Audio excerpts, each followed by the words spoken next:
Good morning. Acts chapter 27 verse 20 says this, "And when neither sun nor stars in many days appeared, and no small tempest lay upon us, all hope that we should be saved was then taken away."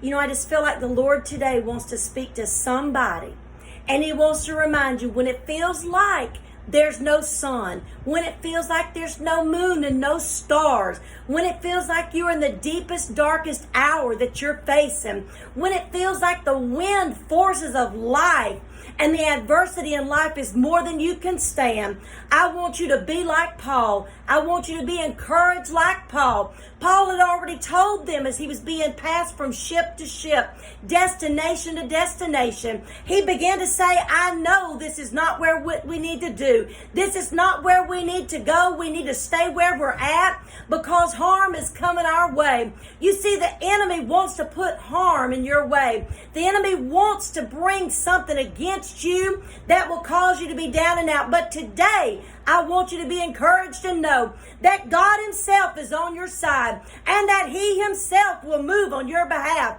And when it feels like you've been in days of darkness and storms, He will rescue you just like He did Paul and the 276 souls upon that ship. If you'll just read that scripture, if you'll just study what God did for him, if you'll just begin to let that word begin to manifest in your heart, He will do the same thing for you. Be encouraged and know today that our Jesus Christ that came and died on that cross and the blood that was shed for you and me is still applied today. We are sons and daughters of the King, and He is your sun. He is your moon. He is your stars. He is the lighthouse. He is the light that will ever shine for you and bring you out of the darkest storms that you've ever faced. Be blessed.